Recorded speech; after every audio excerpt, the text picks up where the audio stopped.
Kita masuk pembahasan dari pertanyaan Bapak Ibu Saudara Q&A. Tapi kira-kira saudara diberkati nggak dengan model kita lebih rileks kan? Jadi tanya jawab, saudara juga bisa menyampaikan pertanyaan saudara. Pembahasannya pun juga tidak satu arah supaya kita sama-sama mengerucut dan apapun yang ada di kepala kita bisa betul-betul dibahas secara alkitabiah.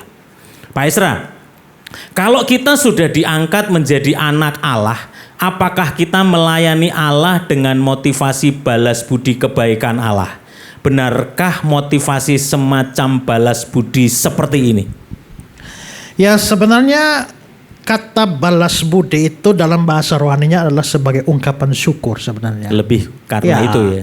Jadi saya melayani Tuhan sebagai ungkapan syukur saya. Ya, itu bahasa rohaninya begitu, tetapi harus diingat karena lebih baik menggunakan istilah ungkapan syukur. Karena kalau balas budi itu artinya kalau saudara dapat budi 100, balasnya 100 gitu ya.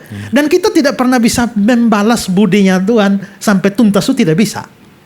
Karena yang Tuhan kasih kita tuh terlalu mahal. Ya, berkat jasmani lah, berkat rohani, dan terutama berkat keselamatan. Apalagi kita dapatkan keselamatan itu kan bukan usaha kita sama sekali. Untuk bisa bertumbuh dalam firman, pengertian rohani, itu butuh namanya kerjasama. Ya, sinergistik. Maksudnya begini, supaya saya bisa mengerti firman Tuhan dengan baik, pertama ada bagian saya, yaitu saya mau belajar. Ya. Tapi ada bagian Roh Kudus, yaitu Roh Kudus menolong mencerahkan pikiran saya. Berarti ada kerja Roh Kudus, ada kerja saya. Ya, itu kalau saya mau mengerti firman. Kalau mau pertumbuhan rohani berjalan, ada bagian saya, tapi ada bagian Tuhan. Kalau mau bertumbuh dalam pelayanan, ada bagian saya untuk melayani, tapi ada pekerjaan Tuhan. Misalnya saya mau menginjili orang. Saya mau menginjili Pak Yos. Pertama-tama harus ada bagian saya mau nginjil. Tapi kedua ada pekerjaan Roh Kudus yang mengurapi kata-kata saya, membuka hatinya supaya waktu saya nginjilin dia buka hati. Jadi dalam banyak hal itu sinergi antara saya dan Roh Kudus. Tapi dalam hal keselamatan atau kelahiran kembali, sifatnya monergistik, satu pihak yang bekerja. Satu pihak yang bekerja. Jadi kamu diselamatkan itu bukan karena hasil kerja kamu dengan Allah, hasil kesepakatan kamu dengan Allah. Tidak. Itu murni 100% dari Allah. Ya, karena coba tunjukkan Efesus 2 ayat 1. Kamu dahulu sudah mati karena pelanggaran dan dosamu. Kamu sudah mati.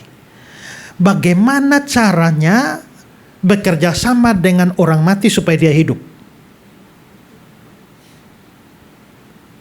Untuk bikin orang ini hidup,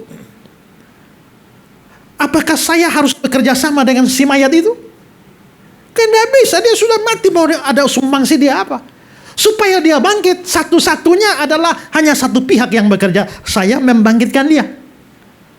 Nah, kita ini semua itu sebenarnya sudah mati secara rohani. Sehingga karena kita mati secara rohani, kita nggak bisa respon apa-apa. Ini kalau ada mayat di sini, ya, kasih capcay, respon? Tidak. Sate babi, respon. Kasih uang 1 gepok, respon? Tidak juga. Kasih apa saja tidak bisa respon. Namanya mati kan. Kalau bagaimana supaya dia bisa respon? Kasih hidup dia dulu, baru dia bisa respon. Begitulah kita. Waktu mati rohani itu mau dikasih khotbah macam apapun ya, mau dikasih doa macam apa, mau ditumpangi tangan bagaimanapun juga nggak bisa. Nah, tapi kalau kenapa tiba-tiba saudara dengar firman Tuhan, hari ini saudara-saudara siapa yang mau terima Yesus maju, dan saudara rasa betul-betul maju dan terima Tuhan Yesus. Itu artinya apa? Artinya saudara sudah dihidupkan kembali. Makanya mau. Kalau begitu dalam urusan keselamatan, itu hanya satu pihak yang kerja. Nah, kalau satu pihak yang kerja, sekarang kamu mau balas budi. Balas budi bagaimana nih? Kita nggak pernah bisa balas. Ya. Sehingga bahasanya adalah ungkapan syukur. Saya berterima kasih, makanya saya mau melayani Tuhan. Jadi itu motif yang penting. Melayani Tuhan itu karena berterima kasih kepada Tuhan. Bukan melayani Tuhan karena mau dapat sesuatu dari Tuhan. Banyak orang melayani ini kan, mari kita melayani supaya kita dapat berkat. Mari kita melayani supaya kita diberkati berlimpah-limpah. Memang kalau saudara melayani Tuhan itu Tuhan pasti berkati, tapi jangan melayani supaya dapat berkat. Ya, jangan melayani karena dapat berkat.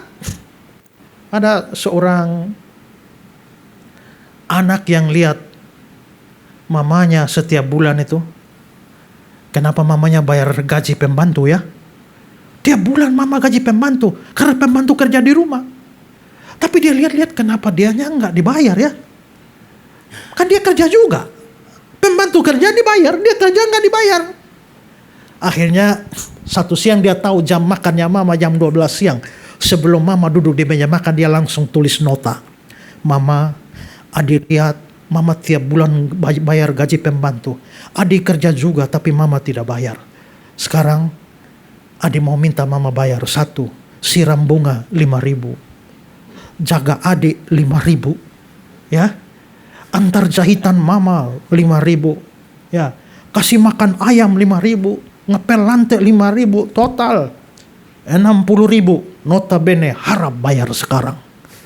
Lalu dia kasih masuk di piring ya mama. Dia masuk ke kamar sambil ngintip mamanya. Begitu mamanya buka mau makan, lihat ada nota. Mamanya baca pelan-pelan. Air mata mama jatuh.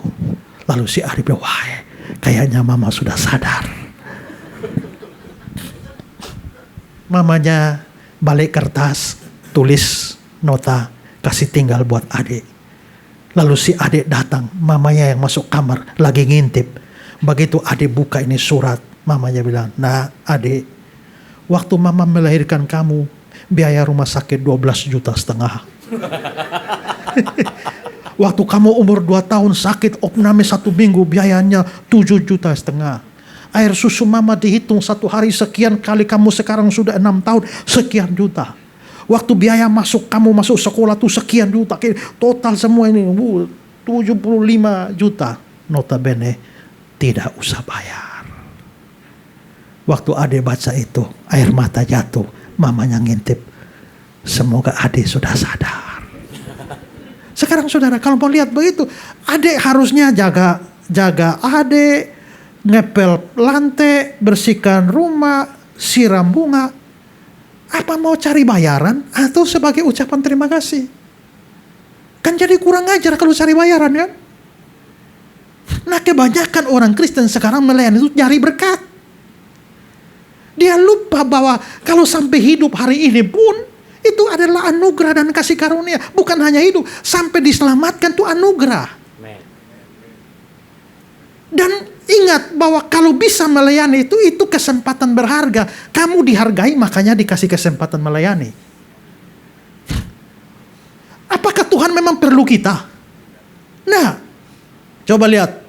Injil pertama kali di dunia disampaikan oleh siapa? Malaikat loh. Hari ini telah lahir bagimu Kristus Tuhan di kota Daud. Yang sampaikan siapa? Malaikat. Kalau Tuhan mau menginjil nggak perlu kita, pakai malaikat saja. Kasih tobat orang. Manusia paling nyatu Saulus.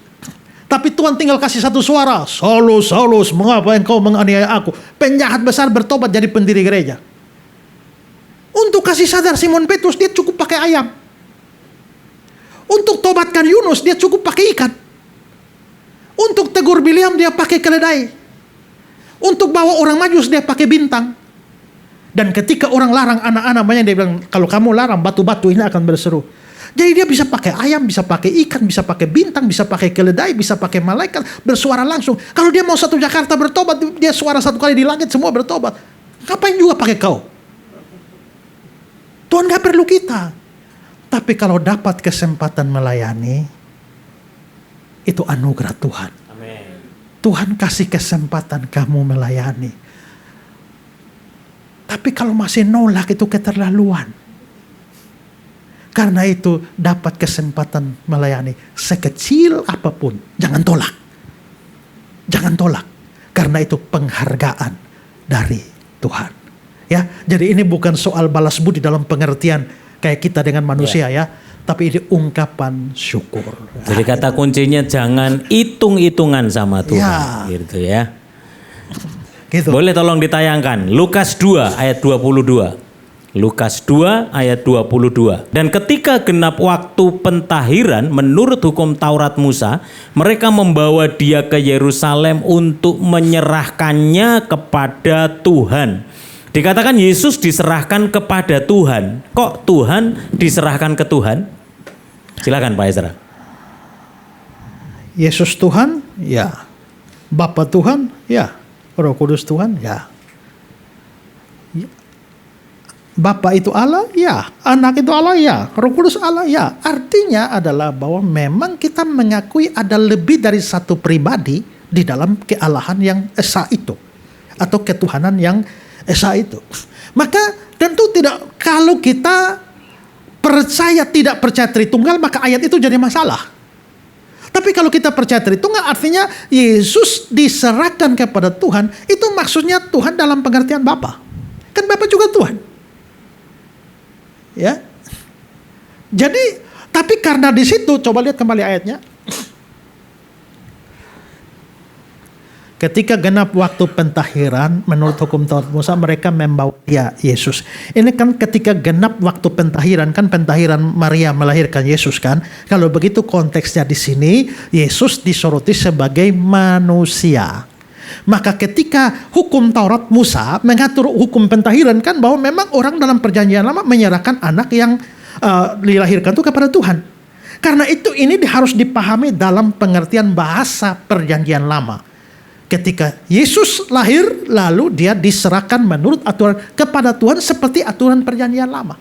Jadi sebenarnya ini bahasa hukum perjanjian lama satu, dan yang kedua harus dipahami bahwa memang kok Tuhan diserahkan pada Tuhan bukan hal yang aneh karena kita percaya Tritunggal. Kalau nggak percaya Tritunggal baru masalah. Kita lanjut, Yohanes 20 ayat yang ke-17. Kata Yesus kepadanya, janganlah engkau memegang aku, sebab aku belum pergi kepada Bapa, tetapi pergilah kepada saudara-saudaraku dan katakanlah kepada mereka bahwa sekarang aku akan pergi kepada Bapakku dan Bapamu, kepada Allahku dan Allahmu. Yesus punya Allah, padahal kan sehakikat. Nah, sinkronnya gimana Pak? Nah, tadi kan saya jelaskan ini ya, pergi kepada Bapakku dan Bapamu. Artinya, walaupun disebut Bapa, tapi pengertiannya beda kan? Maka sama, Allahku dan Allahmu. Berarti Allahnya, pengertian Yesus punya Allah dengan Maria Magdalena punya Allah itu nggak boleh disamakan. Oke. Ya, nggak boleh disamakan. Nah, kalau kita, ini Allahku dengan Allahnya Yesus, itu tentu pengertiannya tidak sama, pengertiannya berbeda. Nah, bahwa Yesus disebut sebagai Allah itu harus dimengerti di dalam konteks inkarnasi, di mana dia memang menjadi manusia. Coba tunjukkan Ibrani 1 ayat 8. Tetapi tentang anak, ini sebenarnya terjemahannya bukan tentang tapi kepada. Tetapi kepada anak ia ini siapa? Bapa. Tetapi kepada anak Bapa berkata, berarti Bapa berkata kepada anak, tahtamu ya Allah. Siapa Bapa itu? Allah. Berarti Bapa yang adalah Allah berbicara kepada anak. Dia bicaranya apa? Tahtamu. Jadi berarti Bapa juga menyebut Yesus Allah. Kalau Bapa bisa menyebut Yesus Allah, lalu kalau Yesus menyebut Bapa Allah, Allahku, Allahku, mengapa engkau meninggalkan aku? Apa anehnya? Karena keduanya memang mempunyai hakikat yang sama, yakni Allah. Begitu aja. Nah ini ada spesial dulu nih. Jadi ada beberapa pertanyaan yang masuk. Mungkin ada yang spesial jauh-jauh dari Papua. Mau bertanya secara langsung. Silahkan Bapak. Dari ini Manokwari. Impor jauh sekali dari Manokwari. Tepuk tangan yang dari Manokwari, saudara. Terima kasih Pak Moderator. Yang saya hormati Pak Pendeta. Yang saya banggakan semua rekan-rekan seiman yang menganggap firman Allah lebih berharga dari malam minggu. Bapak izin memperkenalkan diri Pak. Saya katakan nama saya Andi saja Pak. Kemudian saya sedang mau mencoba membuat satu buku untuk diri saya sendiri Pak. Kenapa buku tapi kok untuk diri sendiri? Karena nanti hubungannya ke sini, Pak. Karena bagi saya merenung, semua kita punya perencanaan yang hebat. Kita jago merencanakan rencana kaya, rencana sehat, rencana masa depan, rencana tamasya. Tapi saya merenung siapa kita yang dalam laptopnya, dalam HP-nya, dalam agendanya yang membuat satu rencana yang sangat serius, rencana saya pribadi masuk surga, Pak. Oleh karena bukunya saya kasih nama nanti Backpacker to Not untuk saya sendiri karena saya pendosa yang lengkap, Pak. 10 perintah Allah itu sepertinya sudah pernah saya tabrak semua. Jadi katakan saya sangat serius, bahkan membuat suatu perpuluhan waktu, Pak, 3 jam sehari saya wajib untuk merenungkan firman. Saya membuat beberapa referensi pendeta mana yang saya anggap wajib saya dengar. Awalnya Pak Esra masuk dalam selalu ya 3 besar, tapi sekarang paling atas, Pak. Bapak wajib saya dengar. Saya kira awalnya ada Pak Esa, sekarang nggak ada lagi.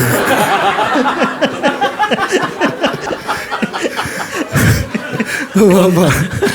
Kemudian maaf kalau agak panjang sedikit ya. Kemudian karena ada kata spesial tadi. Kemudian kenapa Pak Esra jadi masuk dalam top ya? Saya kaget, saya orang yang tidak terlalu suka baca buku. Saya hanya lebih suka merenung. Saat saya menulis tentang, saya membuat kenapa kita bosan baca Alkitab, tidak paham. Akhirnya saya menemukan jawaban bahwa baca Alkitab itu sama dengan main gitar.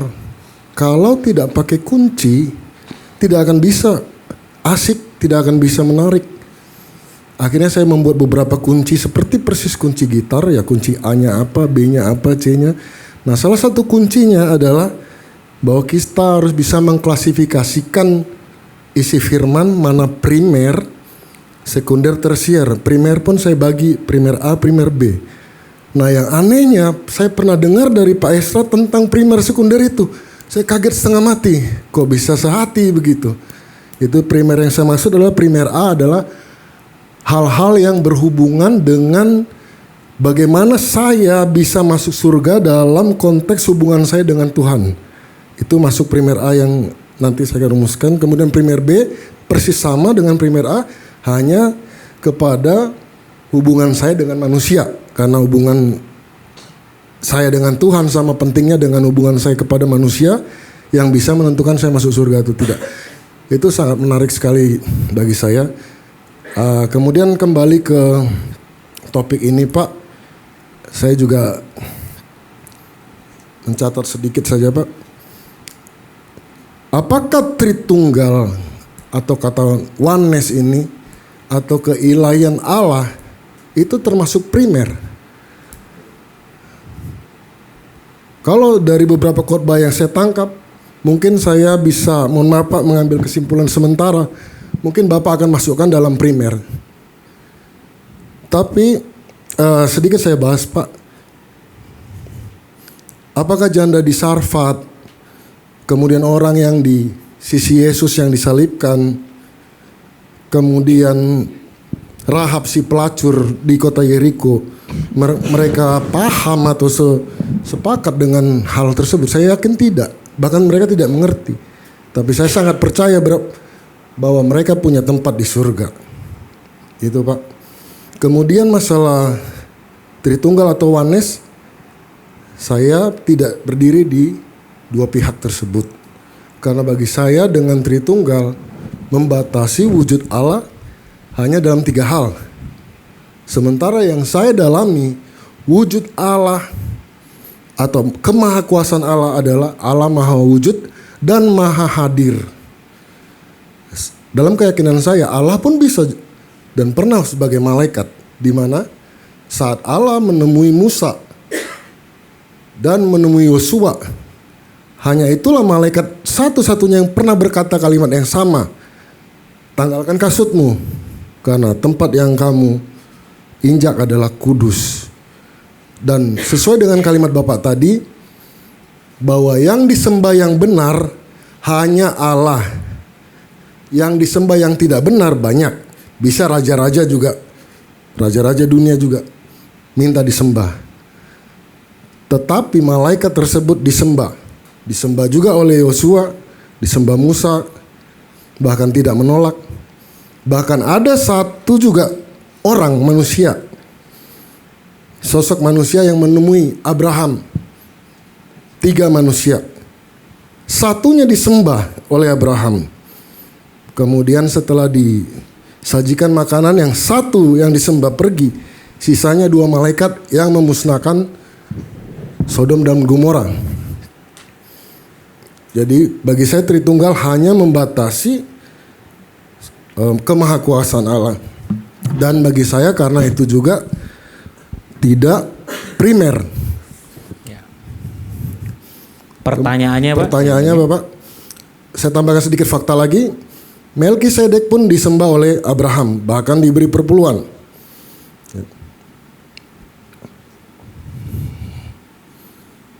Kemudian dalam Yohanes 14 ayat 11 dikuatkan, ya. Saya membayangkan bagaimana murid-murid Yesus hidup bersama Yesus, tapi masih ada yang tidak paham dengan keilahiannya. Bahkan Yesus menegur Filipus, ya, karena tidak mengerti.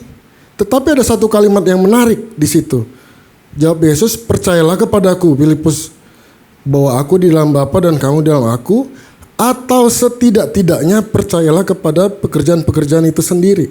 Jadi Yesus menekankan sepertinya tidak terlalu penting keilahian itu, karena sering kita mendengar. Dan saya akui, kalau ada kita manusia bisa menjelaskan keilahian Allah 100% benar, bagi saya kesimpulannya cuma 2. Satu, apakah kita merasa sangat tahu tentang Allah? Kalau agak ekstrim mungkin kita jadi sok bagaimana? Atau dia bukan Allah? Sampai kita bisa tahu. Karena kalau kita mau jujur, siapa nama Allah sebenarnya? Ada puluhan. Siapa nama paling aslinya? Dalam Wahyu dikatakan tidak seorang pun yang tahu nama aslinya. Bahkan seluruh isi surga tidak tahu nama asli Allah itu siapa. Itu sangat jelas tertulis di Wahyu. Apa artinya? Apakah nama itu sangat penting atau bahkan tidak penting karena banyak namanya dan Yesus tidak peduli? Tapi bagi saya karena namanya sangat kudus, Pak.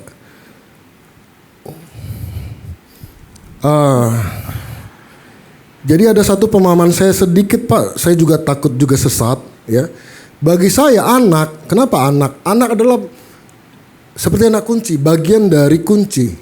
Jadi Yesus, menurut pendapat saya pribadi, karena buku yang saya tulis memang untuk diri saya sendiri, sebagai rencana saya, yang tadi saya bahas di awal, bagi saya Yesus dengan Bapa tidak sama setuju. Karena Yesus memiliki 3 roh Allah. Allah itu memiliki 7 roh Allah. Bapa 7 roh Allah. Di mana ayatnya bahwa Yesus adalah memiliki ketiga roh Allah? Bisa nanti dicek di Yesaya, ya. Yaitu Yesus itu memiliki roh hikmat dan pengertian, nanti silakan dicek saja. Ya, mungkin langsung ke konteks tentang anak Allahnya, Pak, karena kita kan lagi anaknya yang tunggal. Ya. Oke, ke anaknya konteksnya.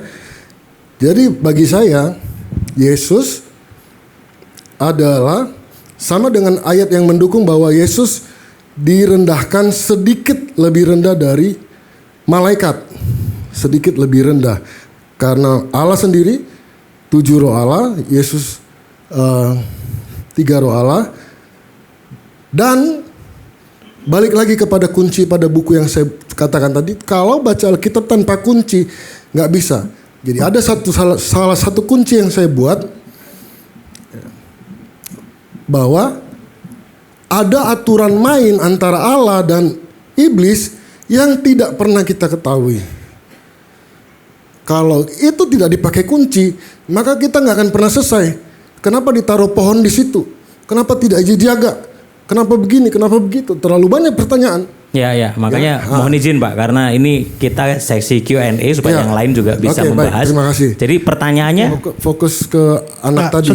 Tadi sudah ada beberapa pertanyaan saya ya, coba. jadi mungkin dijawab dulu aja, gitu ya. Saya komentar yang sudah disampaikan ya. Oke, baik. Ah. Terima kasih Bapak. Ya, makasih Pak. Ya ini Bapak ngomong agak banyak, tapi saya mungkin tidak bisa respon semua waktunya. Saya hanya tangkap beberapa ide. Apakah Tritunggal itu adalah primer? Ya.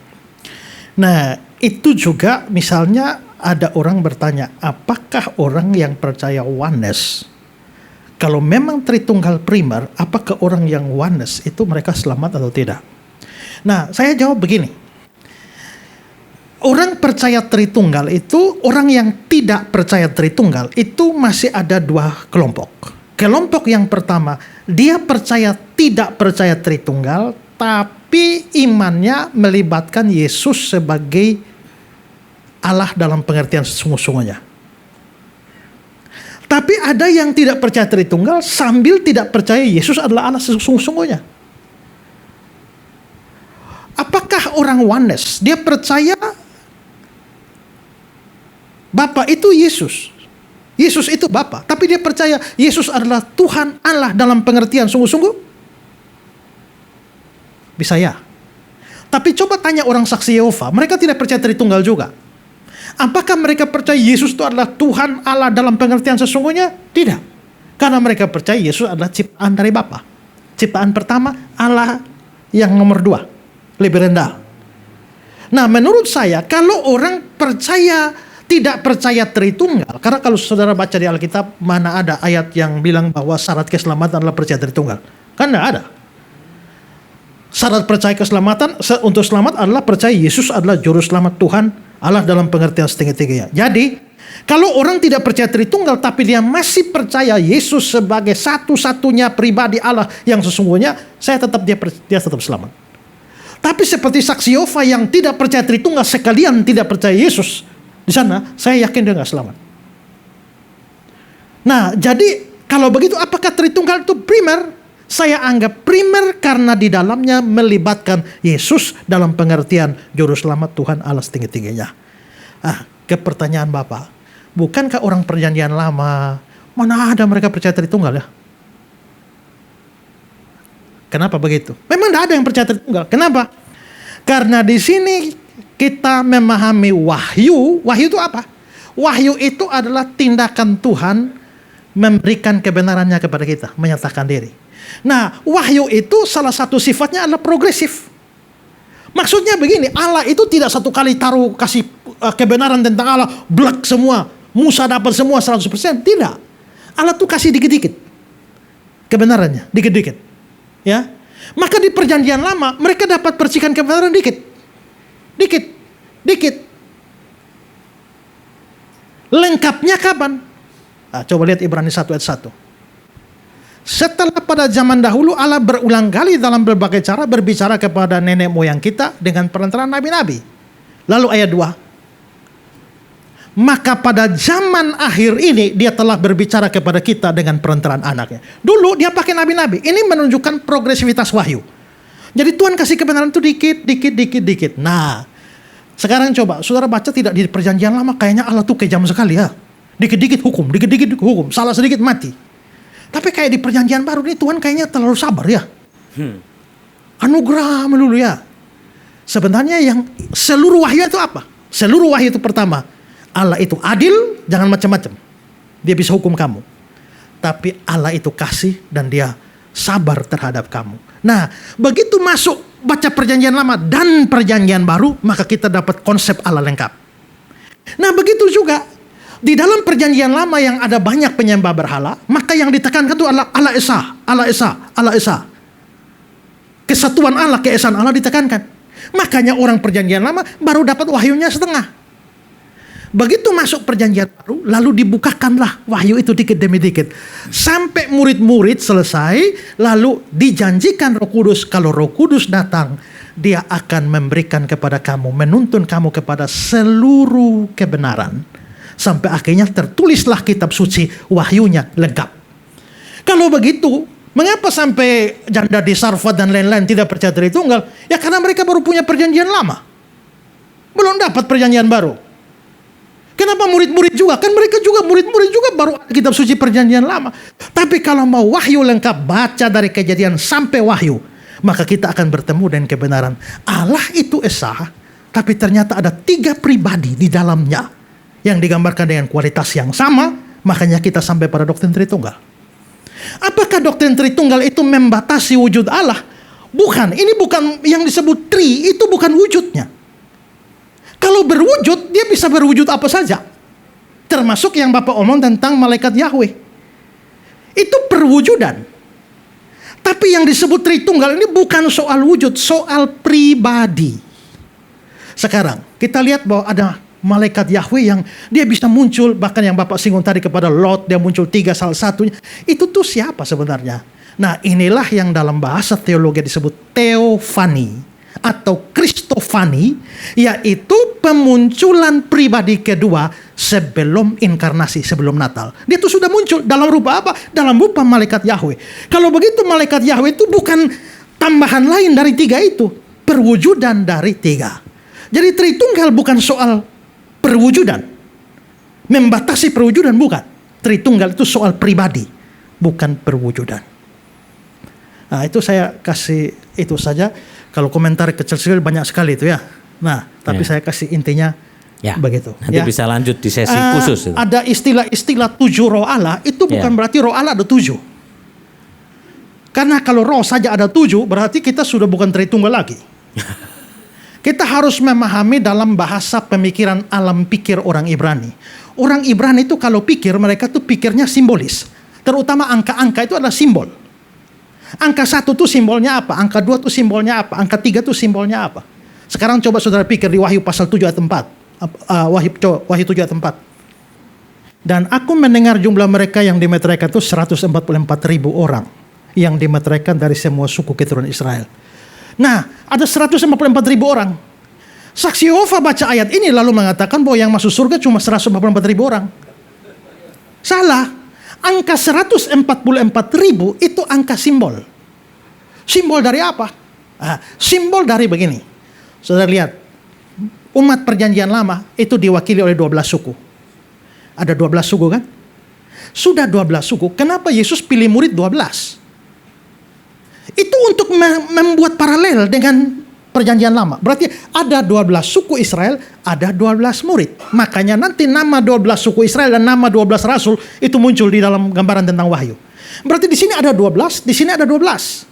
Di perjanjian lama ada 12 suku, di perjanjian baru ada 12 murid, 12 kali 12, 144. 144 kali 1000. Kenapa 1000? 1000 itu angka simbol dari kesempurnaan. 144 kali 1000, 144.000. Artinya apa? Nanti yang masuk surga itu adalah seluruh umat lengkap, sempurna, seluruh umat Allah, perjanjian lama plus perjanjian baru. Lengkap, tidak ada satu yang sisa. Itu angka simbol. Nah, sekarang saudara lihat angka 7 di dalam budaya Ibrani itu simbol apa? Itu simbol kesempurnaan Allah. Kalau manusia, simbol kesempurnaan manusia itu 6. Kenapa? Manusia dicipta di hari ke-6. Sekarang saudara pikir, dengar baik-baik ya. Saya seorang manusia, angka saya 6. Tuhan itu angkanya 7. Karena saya seorang manusia mau melawan Tuhan, maka saya berusaha. Saya ini 6, mau berjuang lawan 7 nggak bisa. Bagaimana kalau saya dobelkan diri saya? 6. Nyampe 7? Nggak juga. Kalau begitu bagaimana kalau saya tripelkan saya? 6. Sampai 7? Waktu saya tripelkan itulah antikris. Maka angka 66 dari antikris itu angka simbol. Maksudnya seorang manusia yang menyombongkan dirinya, membesarkan diri dobel sampai triple untuk melawan Kristus. Tapi ternyata nggak sanggup juga. Gitu, angka simbol. Kalau begitu angka 7 itu angka kesempurnaan Allah. Kalau begitu ada 7 roh Allah. Itu bukan berarti Roh Kudus ada 7. Roh Allah ada 7. Maksudnya roh Allah dengan seluruh kesempurnaan dan kekuatan kuasanya disimbolkan dengan 7 roh Allah. Nah, itu namanya ya angka-angka simbol. Semua angka ada simbolnya di dalam alam berpikir Ibrani. Wow, yang kayak begini nggak didapat di S3 Teologi, saudara. Dapatnya di BBC, saudara. Nah, itu bagusnya. Saya kan nggak bisa keluarkan ilmu ini kalau nggak ada yang bertanya. Nah, itu. Satu lagi, Pak. Wah, ini udah tinggal 10 menit, tapi ini pertanyaan menarik, closing question. Kalau Yesus sebagai anak Allah, apa bedanya dengan saksi Yehova? Ada paralel apa yang Nah, harus makanya dibedakan? ini sebetulnya pertanyaan juga jaka sembung naik ojek ini. Ya. Tapi apakah Kalau ada? Yesus anak Allah, apa bedanya dengan saya anak Allah? Itu ada kesamaannya. Tapi dengan Iya. saksi Yehova, apa yang mau dibandingkan dari sana? Ya, jadi nggak nyambung Jack Ya. gitu berarti. Yang pasti Jawabannya. saksi Yehova itu bukan Kristen. Pertama, Ya. saksi Yehova mereka tidak percaya doktrin Tritunggal. Mereka itu percaya itu adalah hasil penyusupan dari budaya kafir, agama Yunani Romawi itu. Yang kedua, mereka percaya Yesus itu ciptaan pertama dari Allah. Dia memang Allah juga, tapi Allah nomor 2, Allah junior. Dan kalau Allah Bapa itu Allah yang maha kuasa. Sementara Yesus Allah juga, tapi cuma Allah yang perkasa. Jadi Allah perkasa lebih rendah dari Allah maha kuasa. Dan siapa sebenarnya Yesus itu? Yesus itu adalah penghulu malaikat, yaitu Mikael. Mikael itu Yesus. Itu dalam pengertian saksi Yehova. Lalu Roh Kudus itu siapa? Nah, nanti saya akan jelaskan waktu kita sampai pada kalimat aku percaya kepada Roh Kudus. Tapi kalau dalam saksi Yehova, Roh Kudus itu bukan pribadi. Roh Kudus itu hanya semacam energi.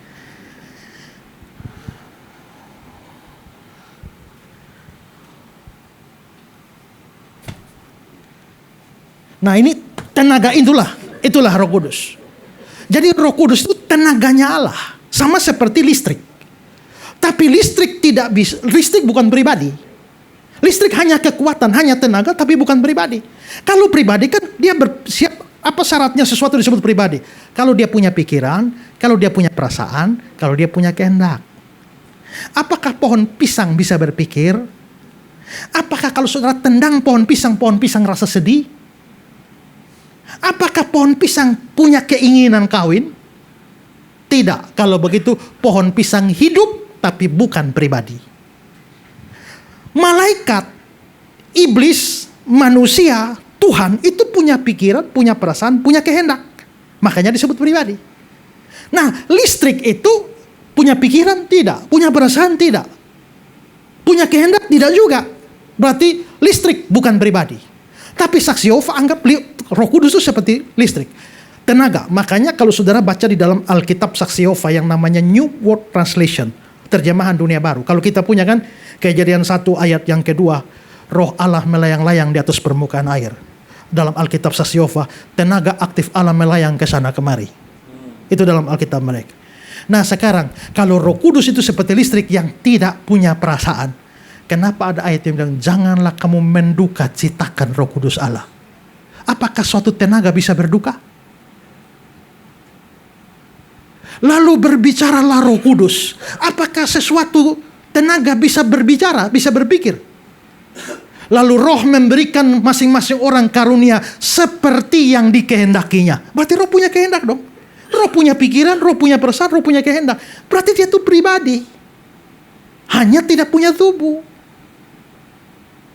Nah, maka disitulah salahnya saksi Yehova.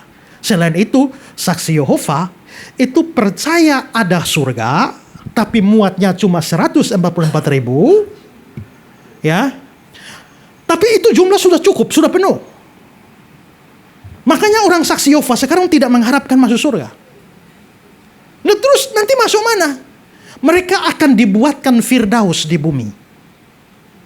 Maka mereka yang di luar 144.000 ini hanya akan tinggal di bumi yang dibaharui. Namanya Firdaus. Lalu apakah orang-orang yang tidak percaya Yesus masuk neraka? Tidak. Mereka tidak percaya neraka. Karena bagi mereka rasanya tidak masuk di akal Allah yang maha kasih bisa lemparkan orang ke neraka selama-lamanya. Neraka itu membuktikan Allah tidak kasih. Karena itu tidak ada neraka itu. Terus di mana orang tidak percaya? Orang-orang tidak percaya itu diraibkan.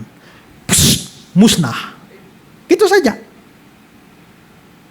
Nah kalau begitu nanti orang-orang yang sekarang ini sebelum ada Firdaus di bumi mereka di mana?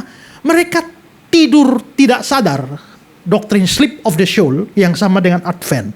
Tidur panjang sampai dibangkitkan pada akhir zaman, baru dibuatkan Firdaus. Kalau begitu Firdaus sekarang sudah ada? Belum. Firdaus itu nanti baru dibuat di akhir zaman. Nah kalau memang Firdaus belum ada, kenapa Yesus bilang sama penjahat itu, aku berkata kepadamu sesungguhnya hari ini engkau bersama-sama dengan aku di Firdaus. Berarti Firdausnya sudah ada kan? Tapi di dalam Alkitab Saksi Yehova dipelintir sedikit. Kalau di Alkitab kita, aku berkata kepadamu sesungguhnya hari ini engkau bersama dengan aku di Firdaus. Tapi dalam Alkitab Saksi Yehova, aku berkata kepadamu hari ini, sesungguhnya engkau akan bersama aku di Firdaus. Jadi bukan Firdaus ada hari ini, tapi aku berkata kepadamu yang hari ini. Tapi Firdausnya nanti baru ada. Itu doktrin Saksi Yehova. Ya, dan masih banyak lagi. Saya dulu ada rally debat panjang dengan satu orang Saksi Yehova. Saudara mungkin bisa cari di Google Ezra Soru versus David Yohanes Meiners. Itu rally panjang debat saya sama Saksi Yehova. Ya, sampai akhirnya saya keluarkan mungkin ada 3 seri buku perdebatan lawan dia. Wow, kita berikan tepuk tangan buat Pak Ezra yang sudah memberkati kita. Sudah diberkati, yang diberkati lambaikan tangan saudara.